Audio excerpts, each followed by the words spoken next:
Con el surgimiento ya de esta nueva dinastía, conocida como Asmonea, dará inicio para el pueblo de Judá un nuevo periodo que de hecho se va a extender hasta que es el propio reino de Judá sea finalmente conquistado por los romanos.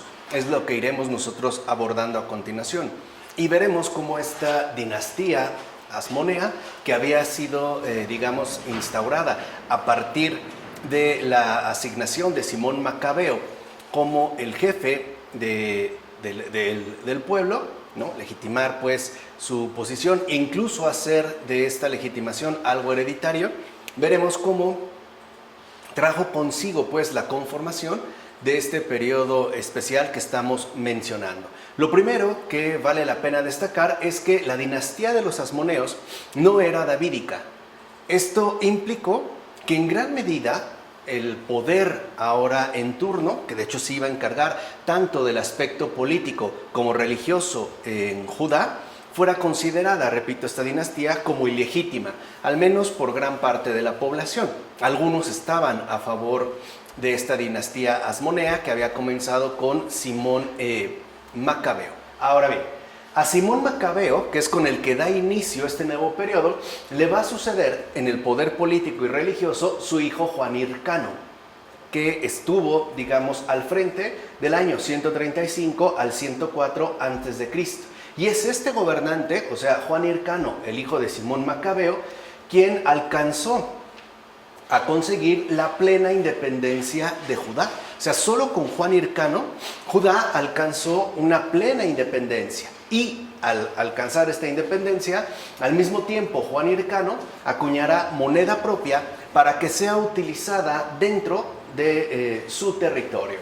Juan Hircano, además, podemos decir, se vio a sí mismo como un nuevo David, que estaba llamado a construir un gran reino. Recuerden que al formar parte de la dinastía asmonea no era de origen davídico, así pues tenía que estar más o menos relacionado con las pretensiones otorgadas a esta línea davídica. De hecho, por ejemplo, Juan Hircano buscó inspiración para sus campañas militares en los libros bíblicos de Josué o de Samuel, para poder sostener su pretensión expansionista en términos de misión divina. O sea que Juan Hircano tuvo que recurrir a los libros bíblicos para tratar de encontrar un fundamento que permitiera legitimar esta pretensión expansionista que buscaba realizar, pero en términos de misión divina. O sea, según la línea que había sido estipulada a partir de la descendencia davídica. Justamente esto último, es lo que lo va a alejar de los ideales macabeos. Así que finalmente perdió el apoyo de los propios fariseos, que era la parte que realmente tenía peso dentro de este contexto, y en gran medida también perderá el apoyo de buena parte de la población. Ciertamente, su ejército arrasó Samaria y destruyó el templo que había sobre el monte Garizim, que es, algo notable de lo que realizó hacia el norte. Y también, por ejemplo, quemó la ciudad helenística de Sitópolis y mató a muchas personas por el supuesto delito de hablar griego, y no en este caso arameo, que era como la lengua difundida antes de que tomara auge, como hemos visto en anteriores ocasiones, la influencia helenística. A su muerte, Juan Hircano va a dejar el sumo sacerdocio a su hijo, que será llamado Aristóbulo por los griegos y Judas por los judíos.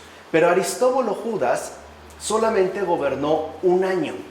Estuvo, solamente un año en términos de sumo sacerdote y por ende también en términos de cabeza del poder político de Judá. Las fuentes griegas, por ejemplo, lo presentan, a pesar de que estuvo nada más un año en el gobierno, lo presentarán como un buen soberano, digno incluso de todo respeto. Mientras que la visión opuesta, o sea, según los fariseos, este Aristóbulo Judas era un monstruo por haber dejado morir de hambre a su madre en la cárcel. O sea, lo acusaban de parte de los fariseos de monstruosidad, mientras que de la parte griega lo ensalzaban. Cuando murió, su hermano Alejandro Janeo del 103 al 76 a.C., fue entonces que se convirtió en rey y sumo sacerdote de toda Judá. Por cierto, aunque durante su reinado se pudo alcanzar una mayor extensión territorial, no fue recordado este último, ¿no?, en el pueblo, no fue bien recordado en el pueblo porque se enfrentó a los fariseos, que de hecho y en principio no lo apoyaban, algo que ya había empezado a suceder, como hemos visto, con Juan Fariseo. En una ocasión, por ejemplo, durante la fiesta de los tabernáculos, que estaba celebrando un sacrificio, el pueblo lo golpeó con troncos de cedro y con palmas, a la vez que lo injuriaban por considerarlo indigno de asumir el cargo de sumo sacerdote. Recuerden que esta dinastía asmonea no estaba debidamente legitimada, en tanto no procedía de la línea davídica. Y aunque tal injuria, ¿no?, ante esta injuria, montó en cólera y, según Flavio Josefo, este historiador judío, mató a unas 6,000 personas. O sea, en represalia, ¿no?, y por la afrenta que había padecido y, la injuria, pues, que le perpetraron, en respuesta mató a unas 6,000 personas, según el historiador Flavio Josefo. Incluso crucificó a unos 800 fariseos por haber promovido una sublevación contra él después de que hubiera degollado en su presencia a sus mujeres e hijos. O sea, primero los torturó de esta manera, degollando a sus mujeres, a sus hijos, y finalmente los crucificó, más o menos a 800 fariseos. Pues bien, al morir Alejandro, le sucedió su viuda Alejandra Salomé, de los años 76 al 67 a.C.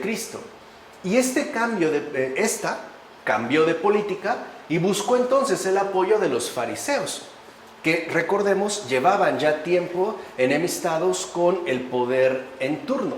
Y para encontrar este apoyo y poder respaldarse por esta facción que ya tenía, un posicionamiento sumamente destacado, nombró como sumo sacerdote a su hijo mayor, Hircano II. Es más, lo que podemos ver es que durante el periodo de la viuda de Alejandro, esta entregó básicamente a los fariseos las riendas del poder durante todo su reinado. O sea, aunque ella era nominalmente, ¿no?, la reina de Judá, los que ejercían la gobernanza en términos políticos y religiosos fueron los fariseos. No obstante, Hircano II, que era su hijo, fue desposeído inmediatamente del trono, ya que su hermano Aristóbulo II, del 63 al 63, tomó el poder del reino, o sea, lo destituyó. Y esto finalmente dio lugar a duras batallas fratricidas en aquella región, porque los dos hermanos estaban en lucha a muerte uno contra el otro. O sea, se estaban pues, ¿no?, destruyendo entre sí, es decir, entre hermanos. Mientras tanto, mientras ellos estaban atravesando este duro proceso de batallas severas, Pompeyo logró acabar ya definitivamente con el reino seleucida. Y en consecuencia, el propio Pompeyo fue quien convirtió a Siria en una provincia romana. Aquí vemos ya el cambio de panorama. O sea, Pompeyo vence ya, ¿no?, al reino seleucida y logra convertir a Siria en una provincia romana. Y cuando Pompeyo, por ejemplo, llega a Jerusalén, entonces este va a ser recibido con los brazos abiertos por Hircano II, el que había sido previamente destituido por Aristóbulo II, es decir, por su propio hermano. Pompeyo entonces va a tomar la ciudad de Jerusalén, pero sin derramamiento de sangre. Los partidarios de Aristóbulo, que eran justo, ¿no?, los enemigos declarados de Hircano, se refugiaron en el templo y ahí pudieron resistir durante 3 meses. Pero finalmente fueron derrotados y pasados a cuchillo. Con esto podemos decir que sucumbió el último vestigio de la dinastía asmonea, y el mismo Pompeyo entonces entró en el templo hasta llegar al Santo de los Santos, o sea, a la parte más sagrada, ¿no?, al espacio más sacro que tenía el templo de Jerusalén. El historiador romano Tácito, ¿no?, comentó el estupor de Pompeyo una vez que ingresó a este misterioso y respetadísimo espacio sagrado. sobre todo porque encontró este lugar totalmente vacío. O sea, literalmente, ¿no? Lo que descubrió Pompeyo es que ahí no había nada, o sea, ni una imagen o alguna mínima representación que hiciera referencia a alguna divinidad. Estaba simplemente vacío.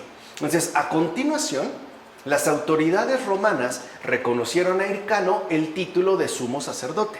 Y además, no solo eso, le van a conceder a este Hircano el título oficial de etnarca. O sea que bajo, ¿no?, el apoyo del Imperio Romano, Hircano no solo se convirtió en el sumo sacerdote, sino que se convirtió de hecho en la persona, en términos políticos, más importante del momento.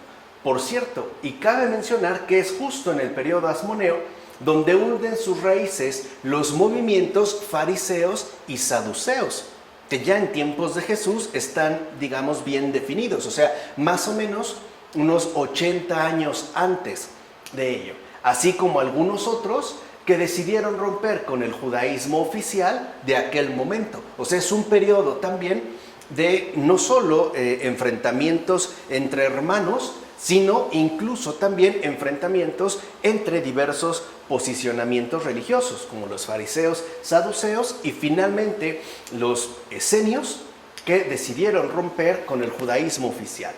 Por ejemplo, uno de los grupos que surgieron entonces en el judaísmo, ¿no?, a partir de los hasidim, o sea, los que se oponían a la usurpación asmonea de la realeza y el sacerdocio, fue precisamente el grupo de los fariseos.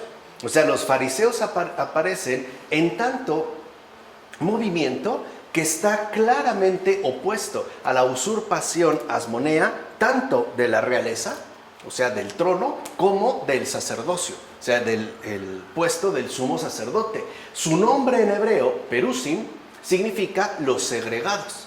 Y efectivamente, fariseo significa el que, digamos, ha quedado segregado, ¿no? Aquel que se aparta de la línea oficial. Y este grupo de fariseos se caracterizaba por dedicar toda su atención a las cuestiones relativas a la observancia de las leyes de pureza ritual, pero fuera del templo. O sea, a diferencia pues de lo que había sucedido, como habíamos visto ya desde la reforma, por ejemplo, de Ezequías, las leyes que dictaban la pureza ritual en torno al templo, los fariseos la extendieron incluso a las dimensiones de la vida ordinaria, o sea, de la vida cotidiana.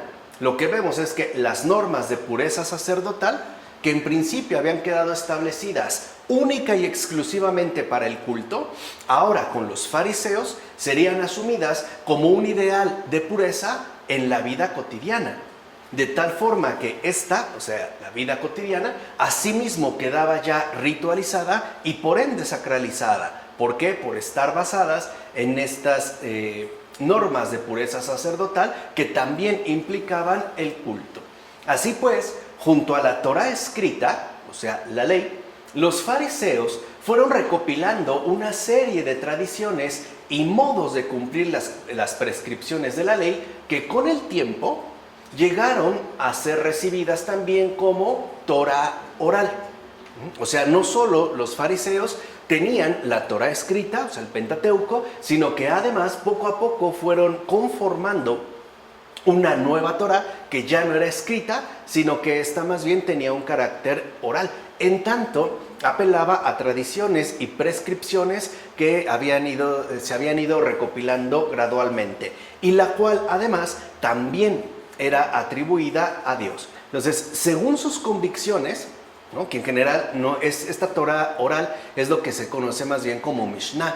La Mishnah es justo esta recopilación que hicieron los fariseos de tradiciones y modos de cumplir las prescripciones de la ley, sobre todo en referencia a la vida diaria. Entonces, según sus convicciones de los fariseos, esa Torá oral fue entregada por Dios a Moisés en el Sinaí junto con la Torá escrita. O sea, no solo los fariseos sostenían que Moisés había recibido la ley escrita, sino que además también le había sido dada esta otra Torá oral. Y por tanto, es lo que van a postular finalmente los fariseos, ambas Torás, o sea, la escrita y la oral tenían idéntica fuerza. O sea, tenían pues el mismo peso en relación con Dios. Para los fariseos, ¿no?, la ley estaba llamada a regir todas las acciones humanas. O sea, la ley no se limitaba al mero ámbito del culto que era ejercido en el templo, sino que esta ley involucraba además la conformación o incluso, ¿no?, la regulación de las acciones humanas en la vida diaria. Y por eso es precisamente por lo que, al menos para los fariseos, la ley pasó a ocupar un lugar más bien destacado que quedará por encima incluso del culto como tal. O sea, en pocas palabras, para los fariseos lo verdaderamente relevante ya no era aquello que se realizaba en términos de normativa en el culto, sino aquello que se practicaba en la vida ordinaria. Así lo que vemos es que al final, o en todo caso, fueron los fariseos los que sacralizaron la ley en términos conductuales, cosa que hasta este momento, o sea, hasta el periodo asmoneo, no había emergido como tal. O sea, recuerden que la fidelidad al Señor se expresaba en términos del cumplimiento de la ley y siempre en relación al templo. Los fariseos van justamente como a debilitar este posicionamiento primero y ahora van a insistir en esta sacralización de la ley, pero ya en términos conductuales. Ejemplo, ¿no?, es lo que le reclamaban a Jesús. ¿Por qué sus discípulos al momento de comer o ingerir algún alimento, por qué no se lavaban las manos hasta los codos?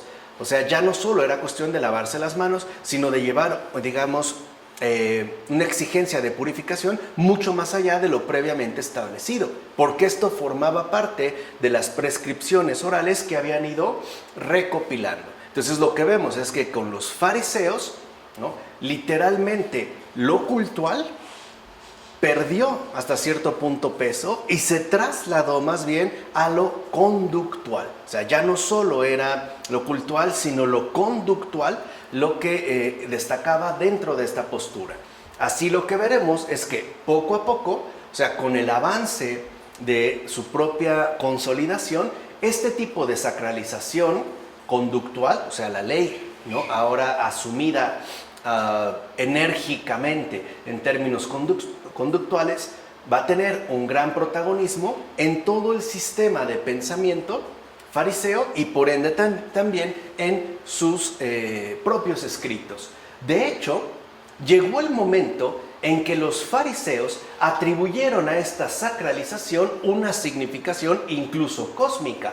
Por ejemplo, en tanto instrumento de Dios en el acto mismo de la creación, o bien en términos de paradigma del orden que el Creador había dejado impreso en su obra. O sea, le estaban dando una dimensión teológica cada vez más amplia.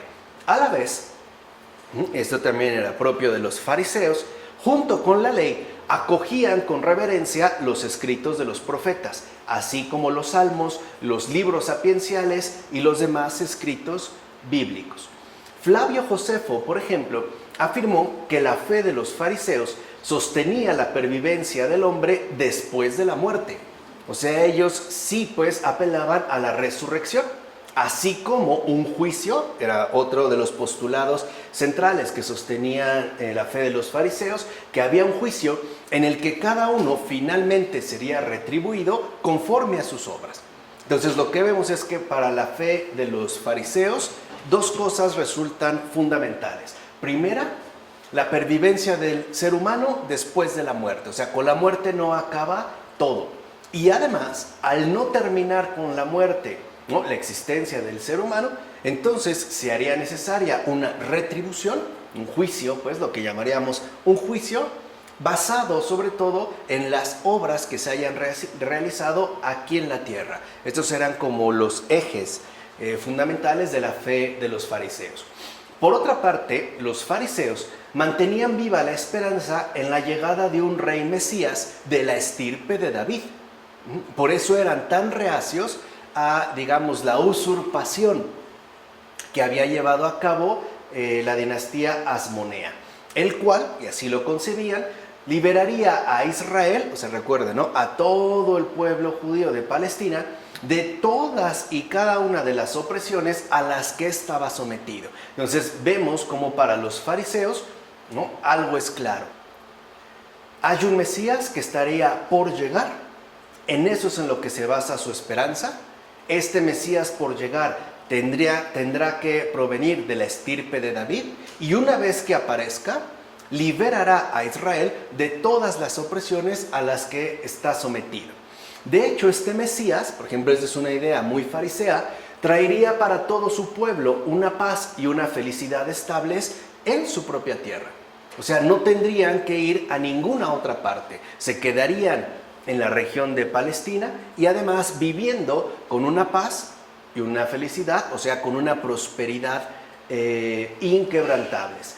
No obstante, aunque mantenían abierta su esperanza en relación al Mesías, eran más escépticos que otros grupos con respecto a una pronta manifestación del Mesías. O sea, para los fariseos era un hecho que el Mesías iba a llegar, pero dudaban de que fuera a llegar pronto, o que incluso su respectiva manifestación se diera a más o menos corto y mediano plazo. Ahí es donde ellos, digamos, se mostraban escépticos. Es más, los fariseos miraban con recelo a todo aquel que anunciase la llegada inminente del Mesías. O sea, si alguien decía, por ejemplo, que el Mesías ya estaba por llegar, los fariseos lo señalaban y además lo repudiaban, justamente por su posicionamiento.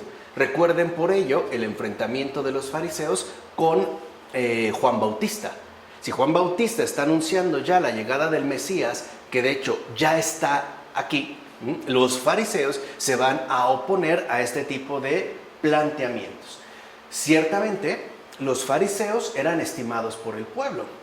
O sea, sí tenían una estima bastante importante por parte del pueblo, ya que éste apreciaba la piedad de la que hacían gala en todo momento y en toda ocasión. O sea, sí mostraban una especie de rectitud basada, ¿no?, en la pureza conductual.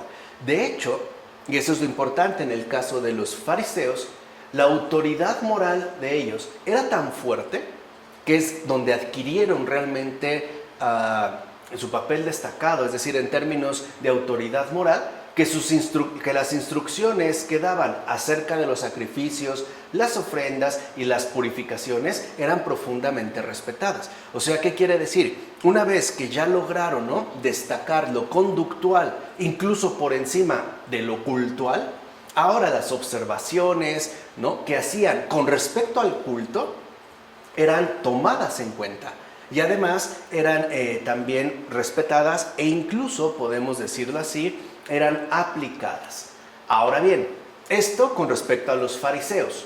El otro grupo que se va a ir consolidando junto a los fariseos en estos momentos precisos fue el de los llamados saduceos. Es probable que el nombre de este grupo provenga de Sadoc. Sadoc fue un sacerdote de gran importancia en tiempos de David, ya que es su nombre el que respalda precisamente el linaje sacerdotal de los llamados sadoquitas. O sea, los sadoquitas era este linaje sacerdotal que provenía desde Sadoc, o sea, el sacerdote Sadoc en tiempos de David. Pero el nombre de saduceos les fue impuesto más bien en tono polémico, o sea, no era, digamos, un reconocimiento de un linaje sacerdotal sadoquita, sino que por el contrario, ¿no?, se les llamó saduceos, se les impuso este nombre de saduceos en términos polémicos precisamente por la cercanía que habían mantenido con el poder establecido. O sea, era un nombre peyorativo. Los saduceos eran de hecho los continuadores de la línea seguida por los asmoneos, o sea que en principio eran pues rivales de los fariseos, o por lo menos se encontraban en bandos contrarios. Además, los saduceos, que habían sido, ¿no?, de hecho los continuadores de esta línea, de esta línea adoptada por los asmoneos eran sobre todo de la alta sociedad. Recuerden, estaban muy cercanos al poder establecido asmoneo. Eran también miembros de familias sacerdotales, eran cultos, eran ricos y en una palabra eran aristócratas. O sea, eran, digamos, los saduceos, la élite social, que contrastaba fuertemente con el posicionamiento fariseo. Los saduceos, por ejemplo, estaban convencidos de que Israel era un pueblo santo. O sea, esta convicción era clara. Pero pensaban que esta santidad estaba garantizada, porque a diario se ofrecían en el templo los sacrificios previstos. O sea, en pocas palabras, la santidad para los saduceos dependía exclusivamente del ámbito cultual, mientras que los fariseos decían que no, que esta santidad del pueblo dependía de lo conductual, o sea, de aquello que se vivía en la vida diaria.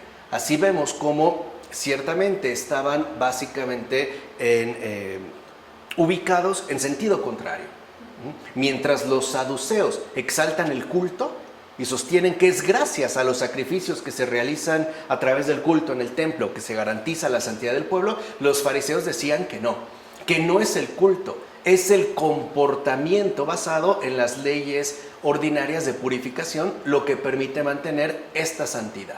O sea, en síntesis, los saduceos exaltan, ¿no?, plenamente lo cultual y los fariseos exaltan plenamente lo conductual. Estos sacrificios, de acuerdo con la postura saducea, se concentraban básicamente en dos. O sea, era, digamos, lo que garantizaba, como dijimos, la santidad del pueblo de Israel. Primero, los que se hacían para expiar los pecados del pueblo.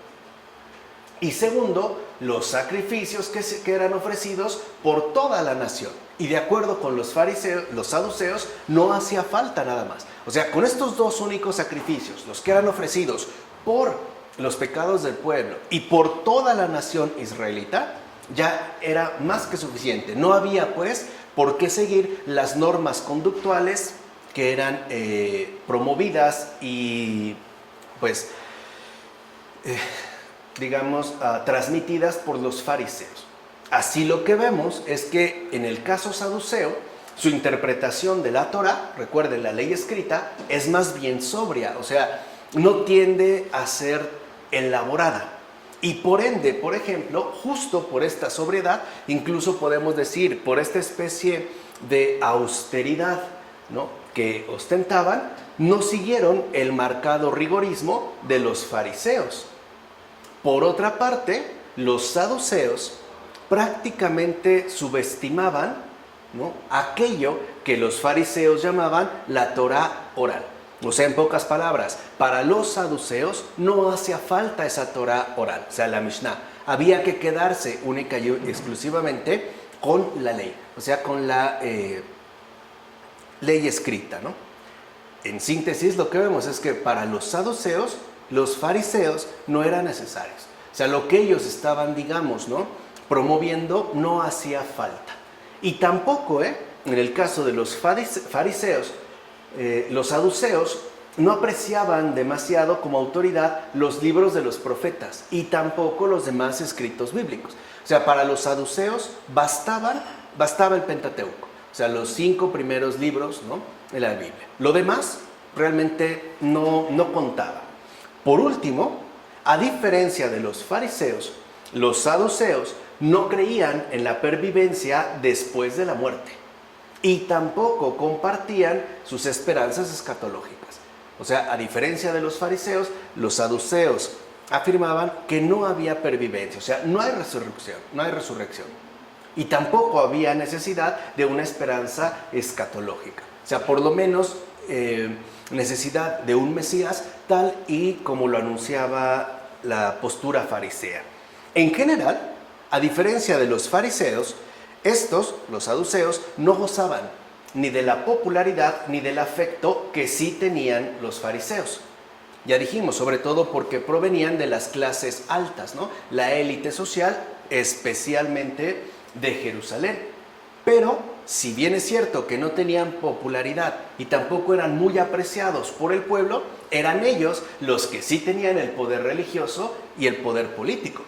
Y por ende eran realmente influyentes. Podemos decir, ¿no?, en términos quizá un poco más accesibles para nosotros, que los fariseos se movían dentro de un ambiente más bien popular, mientras que los saduceos se movían dentro de un ambiente elitista, dentro, digamos, ¿no?, de las altas esferas. Bien, por su parte, ¿no?, una vez que hemos podido caracterizar a los fariseos y a los saduceos, los que aparecen también en escena son los esenios, que quizás se han vuelto sumamente famosos porque al parecer son aquellos que corresponden con los manuscritos del Mar Muerto, ¿no?, los manuscritos de Qumran, que ya lo veremos en su momento cuando hablemos del libro y la importancia que estos han tenido. Bueno, entonces los esenios, a diferencia de los saduceos, por ejemplo, estos sí habían roto con el judaísmo oficial. O sea, los esenios rompieron abiertamente con las cabezas visibles que remitían a la corte asmonea. Y al hacerlo, o sea, al romper definitivamente, ¿no?, visiblemente con los dirigentes de la corte asmonea, al mismo tiempo rompieron cualquier tipo de vínculo con el propio templo de Jerusalén. O sea, ya los esenios, pues, no consideraban al templo de Jerusalén como la única referencia para la fe del pueblo judío, el pueblo de Judá. Se tiene, ¿no?, amplia información de los esenios. Esto es cierto, o sea, sí se posee amplia información. Por ejemplo, cómo vivían, cuáles eran sus creencias, a través, en primer lugar, del historiador Flavio Josefo, y también por los documentos que fueron encontrados en Qumran. Ya veremos en el último apartado dedicado al libro. Estos fragmentos, estos múltiples documentos que se hallaron, se encontraron sobre todo en papiro y en pergamino.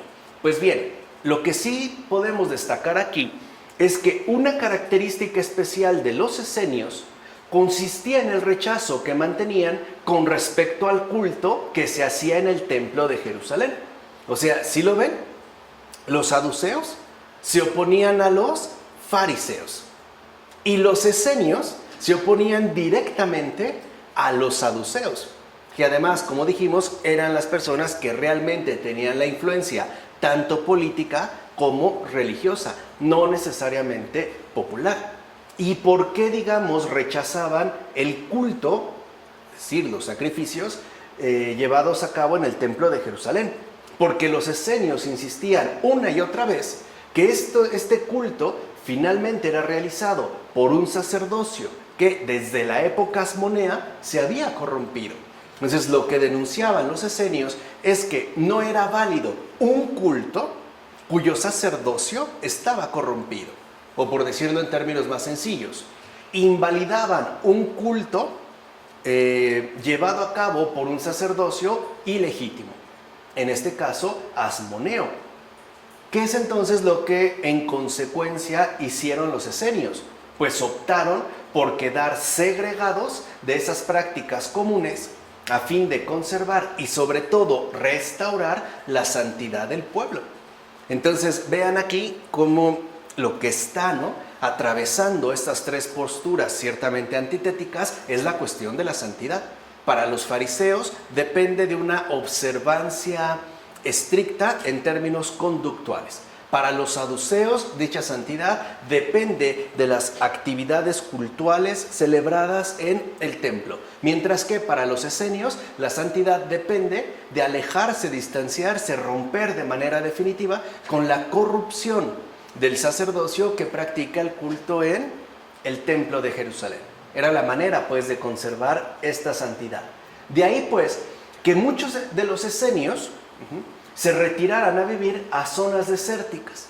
O sea, una de las características de los esenios es que se alejaron del centro fundamental de Judá, es decir, de Jerusalén y por ende del templo, y más bien quedaron apartados en zonas desérticas.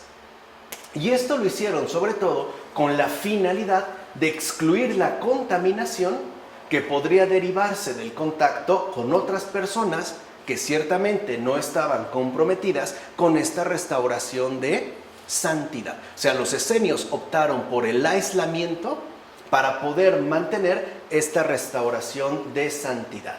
De hecho, por ejemplo, la renuncia a mantener relaciones económicas con otras personas o aceptar siquiera regalos no deriva, como a veces se ha solido interpretar al hablar de los esenios, de una especie de ideal de pobreza. No era, o sea, no es que ellos hayan elegido la pobreza, sino que evitaban los intercambios económicos e incluso se negaban a aceptar regalos porque pudiera ser que estas transacciones y estos intercambios pusieran en peligro la pureza ritual que estaban tratando de mantener, o sea, que atentaran contra ese propósito de restauración de santidad. O sea, en pocas palabras, evitaban los contactos con otras personas que obviamente no siguieran la línea esenia para poder salvaguardar esta pureza ritual. En todo caso, lo que sí podemos ver es que el aislamiento social y la pureza, según los esenios, iban de la mano. O sea, era necesario romper cualquier tipo de relación con personas que en general no estaban comprometidas con este afán de restauración. Así pues, los esenios consumaron su ruptura con el templo y el culto oficial de Jerusalén. O sea, ellos, digamos que sí, abiertamente confesaron que ya no se mantenían dentro o digamos al interior del templo y tampoco se iban a mantener fieles a este culto que, como hemos dicho, era realizado por sacerdotes corrompidos, ¿no? Así pues quedaron también oficialmente fuera del culto oficial de Jerusalén. Es más, la comunidad esenia se entendía a sí misma como un templo inmaterial. O sea, lo que importaba para los esenios ya no era necesariamente el templo, sino la comunidad en sí misma. Y, digamos, es una comunidad que, como hemos dicho, tenía que estar basada enteramente en el aislamiento social y, por ende, en la conservación de esta pureza. Esto es lo que marcaba fuerte, por ejemplo, contrastaba de manera más directa con los esenios.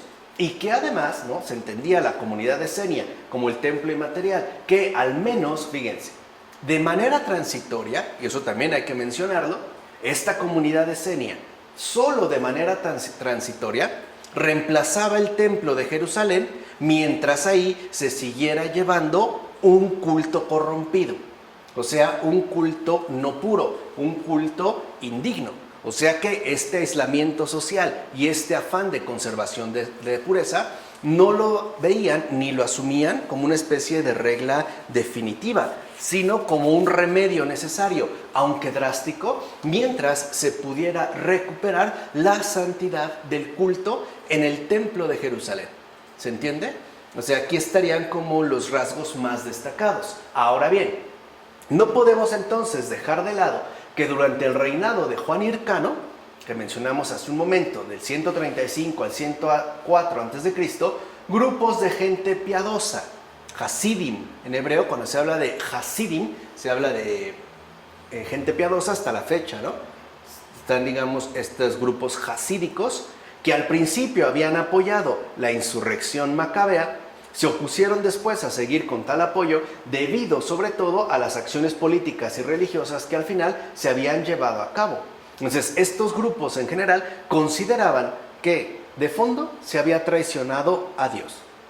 En efecto, esta traición se debía a lo siguiente: la salvación definitiva que se aguardaba no debía venir de las decisiones del poder político.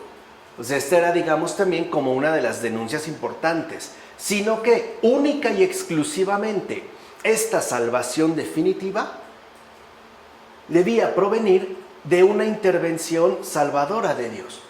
En síntesis, la denuncia aquí era clara y además era profunda. La salvación no es cosa de este mundo. La salvación no es algo que brote de este mundo ni que pueda organizarse según los criterios y recursos de este mundo.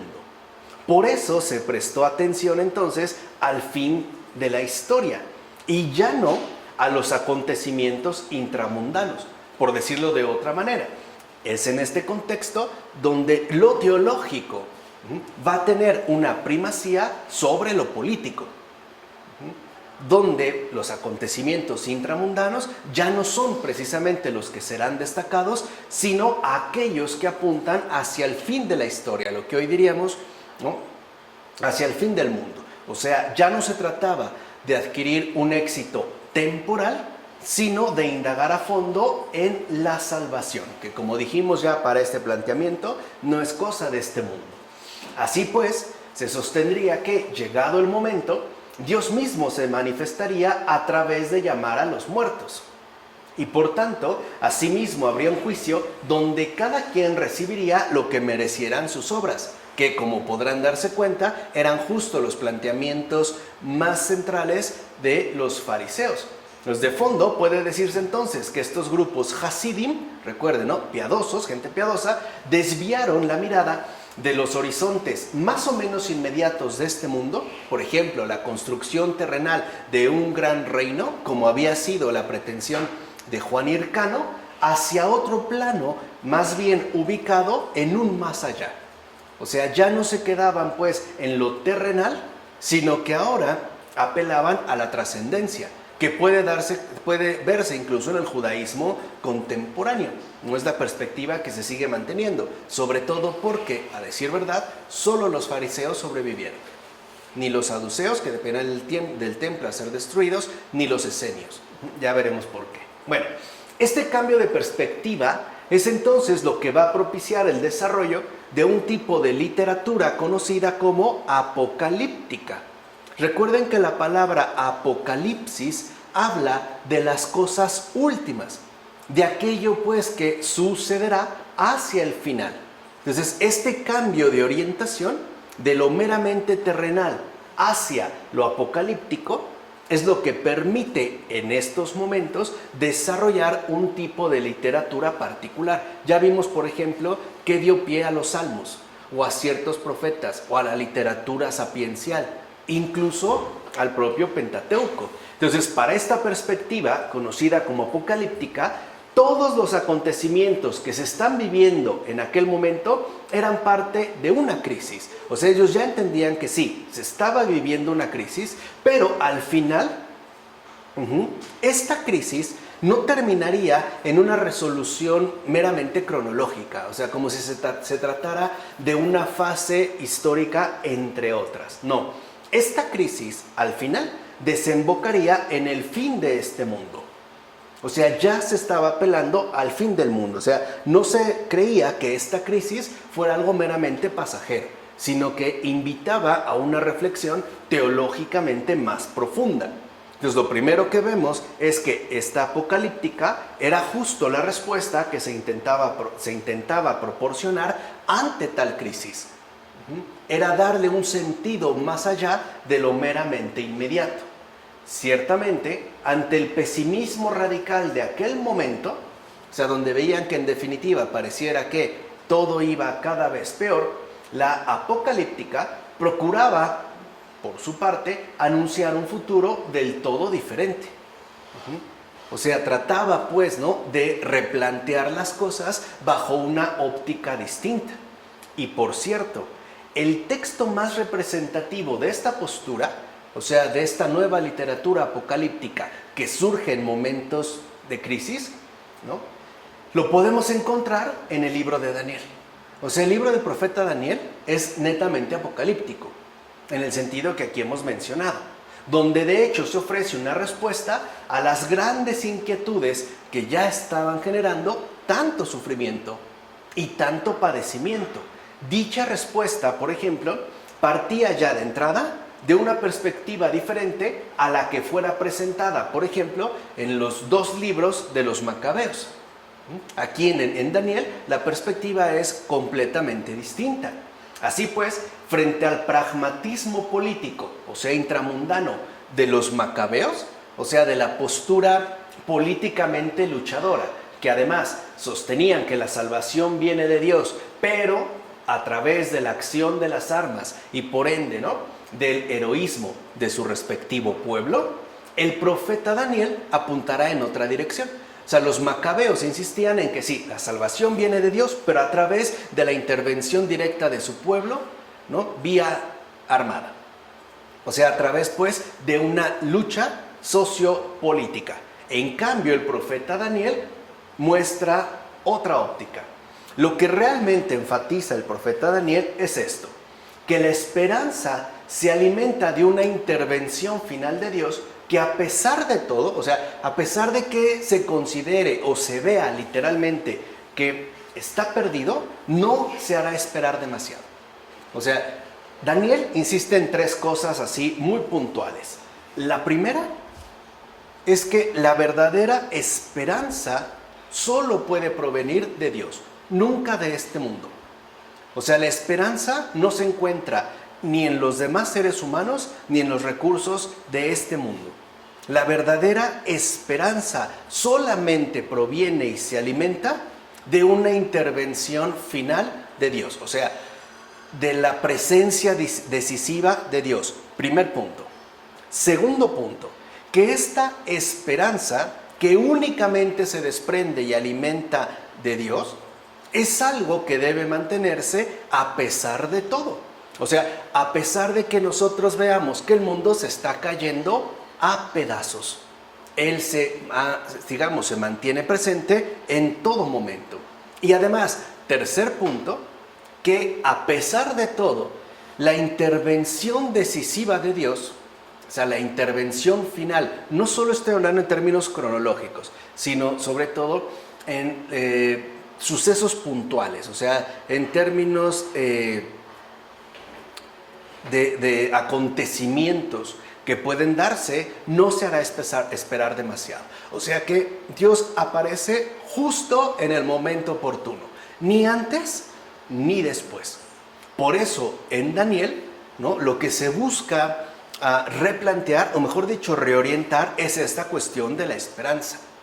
Una esperanza que, como hemos dicho, brota y se alimenta exclusivamente de Dios. Una esperanza que, a pesar de todo, debe mantenerse. Y tercero, que esta presencia resolutiva, esta intervención final de Dios, tampoco es algo que habrá que esperar demasiado. Simple y sencillamente habrá que ser pacientes hasta que llegue el momento. De hecho, y esto es importante, ¿no?, en Daniel la cosa es clara. Recuerden, es un ejemplo ilustrativo de este tipo de literatura. La salvación ya está decidida de antemano por Dios.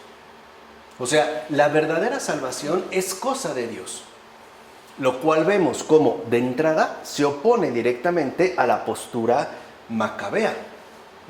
Y por ende, la salvación no remite necesariamente a intervención humana alguna, que es justo la postura, por así decirlo, guerrillera que había fomentado los macabeos y que uno puede ver justamente descrita tanto en el libro primero como en el libro segundo de los macabeos. Así, para Daniel, después de una sucesión de reinos terribles, se espera un acontecimiento fundamental.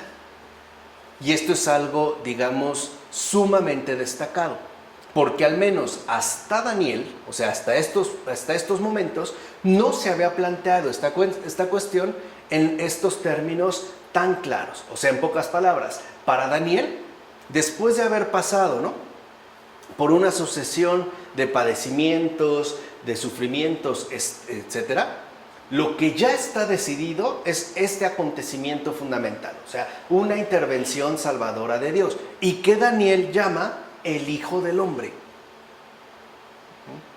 lo cual es importante, porque el Hijo del Hombre será quien instaure un nuevo reino, que de hecho será eterno. Y cuando se habla de un reino eterno instaurado por el Hijo del Hombre, se está hablando de un reino para nada mundano. O sea que aquí también vemos como no solo en Daniel, ¿no?, el profeta Daniel, no solo se busca enmendar el posicionamiento saduceo, sino también el posicionamiento fariseo, que recordarán, sostenían que el Mesías iba a permitir al pueblo judío vivir en la tierra bajo una gran prosperidad. Daniel, por el contrario, dirá que no. O sea que este reino no va a ser para nada mundano. Y por eso solamente el Hijo del Hombre, en tanto intervención salvadora de Dios, sea el que logre instaurar este reino. O sea, dicho de otra manera, el reino, la salvación, será obra de Dios. Además, Daniel comenta que ante tantas y tantas desgracias, se espera el dominio de Israel sobre todos los demás pueblos. Dirá el profeta Daniel, el reinado, el dominio y la grandeza de los reinos que hay bajo todo el cielo serán entregados al pueblo de los santos del Altísimo. Su reino será un reino eterno, al que todos los soberanos temerán y se someterán. ¿No? Lo podemos ver en el libro de Daniel, capítulo 7, versículo 27. Y este reino mencionado es justamente el reino de Dios. Ya, o sea, el reino que Dios ha instaurado a partir justamente de su intervención salvadora. Ya no es el reino terrenal de Israel o el pueblo pues de Israel. Ya este reino, ¿no?, que ha anunciado Daniel es propiamente el reino de Dios. Por tanto, no es casual que en aquellos años se diera entonces un rebrote de esperanzas mesiánicas. Recuerden que estas esperanzas mesiánicas, anunciadas en términos, ¿no?, de llegada inminente o por lo menos pronto, eran rechazadas por los fariseos. Y sobre todo este rebrote se dio, como era de esperar, entre mucha gente que ciertamente se sentía desamparada por estar de lleno inmersa en una profunda crisis, porque al parecer nada en este mundo los podía ayudar. Entonces, en este caso, el mesianismo conjuntaba la esperanza de una intervención divina de alcance cósmico con la confianza en que de ahí surgiría una total renovación social en la tierra. Estos sentimientos, por ejemplo, serán expresados con fuerza en los Salmos de Salomón, que si recuerdan, de entrada nosotros ubicaríamos a Salomón como el hijo de David, o sea, por lo menos 400, 500 años antes. No obstante, estos llamados Salmos de Salomón, ¿no?, fueron compuestos hacia la mitad del siglo I a.C., que es de hecho donde se destacará la llegada de un varón descendiente de David. Pero recuerden, a diferencia de los fariseos que consideran que será un Mesías liberador, en Daniel y dentro de esta nueva orientación que tiene una fuerte carga mesiánica, ¿no?, este descendiente de David, que Daniel llama el Hijo del Hombre, ya no es alguien ni algo meramente terrenal, sino que apunta a una intervención salvadora de Dios mismo. Ahora bien, también debemos tener en cuenta la influencia de la cultura griega en el judaísmo. Porque si bien es cierto que aquí hemos entendido cómo se van configurando, digamos, ¿no?, las posturas judías principales, fariseos, saduceos, esenios y sobre todo la llamada postura apocalíptica, ¿no?, con una fuerte carga de mesianismo, también podremos ver cómo la cultura griega va a jugar un papel muy importante dentro de este contexto. Y de hecho estaríamos hablando del judaísmo alejandrino. En efecto, tras el desmoronamiento del imperio persa, o sea, cuando finalmente cae el imperio persa, toda Judea quedó integrada en el reino lágida de Egipto. Entonces, Alejandría, en tanto ciudad principal de dicho reino, o sea, del reino ya de Egipto, atrajo a muchos judíos por motivos comerciales y de trabajo. Era, si lo quieren ver así, la capital del mundo en este momento. Y también hubo gente culta que se sintió atraída por la cultura de aquella ciudad, que a final de cuentas pues era la griega, ¿no?, la que se había, digamos, traspasado a esta región. Y esta gente culta, atraída, ¿no?, por la riqueza cultural que ostentaba Alejandría, pues finalmente se integró a los ambientes más selectos de la filosofía y de la literatura helenística. O sea, se empaparon de lleno en del mundo griego. Esto pues trajo consigo un intercambio cultural que planteó al judaísmo cuestiones nuevas, es decir, cuestiones realmente inéditas. Acabamos de ver cómo con la apocalíptica, ¿no?, con los fariseos, los saduceos y los esenios, las cuestiones estaban, por decirlo de alguna manera, plenamente planteadas. En cambio, con este encuentro, ¿no?, y con este adentramiento en la cultura griega, las cuestiones que se planteó este judaísmo eran diferentes. Por ejemplo, ahora se planteaba la posibilidad de aceptar en la comunidad a personas que se habían sentido atraídas por la fe de Israel. O sea, era o no posible aceptar a no judíos dentro de la fe de Israel. Que recuerden, por ejemplo, los esenios justamente rechazaban, y no solo a la gente que no pertenecía a la fe de Israel, sino con respecto a aquellos que supuestamente la representaban, en este caso los sacerdotes. Bueno, estas personas, al no ser entonces de raza judía, eran llamadas proselitoi, o sea, prosélitos. Era el nombre griego que se les daba a estas personas que sí, se sentían atraídas a la fe de Israel, pero no eran de raza judía. Bien, al cabo de no muchas décadas, ¿no?, de que este grupo culturalmente destacado judío se había ya inmerso de lleno, ¿no?, se había metido de lleno en el mundo griego, los judíos de Alejandría ya incluso no conocían muy bien el hebreo. ¿Por qué? Porque se metieron de lleno a la cultura griega. Es más, incluso empezaron a cambiar su lenguaje. O sea, ya no conocían bien el hebreo, y por eso se hizo necesario, por primera vez, hacer una traducción de los libros sagrados de Israel a un idioma distinto al que fueran escritos en principio. O sea, los libros sagrados de Israel habían sido escritos en hebreo y nunca se había realizado ninguna traducción. De hecho, se mantenían únicamente en hebreo. Y un ejemplo claro de esta situación es el libro de la sabiduría, que corresponde, digamos, a este posicionamiento, ¿no?, de esta parte judía en el mundo griego. Es el libro de la sabiduría de Jesús ben Sirá, que fue escrito en Jerusalén hacia el año 180 a.C. En efecto, unos 50 años después de que fuera escrito, su nieto, afincado en Egipto, decidió traducirlo al griego. Vean, o sea, en principio, el libro de la sabiduría fue escrito en hebreo, pero su nieto, unos 50 años después, decidió que este libro, escrito por su abuelo, Jesús ben Sirá, debía ser traducido al griego para que pudiera servir a los que están en el extranjero y desean instruirse, y así conformar sus costumbres para vivir con arreglo a la ley. Esto se puede ver en el libro del Eclesiastés, en el prólogo de capítulos 34 y 35. O sea, para aquellos que, aún viviendo en el extranjero, puedan vivir conforme a las disposiciones o a las normativas de la ley judía.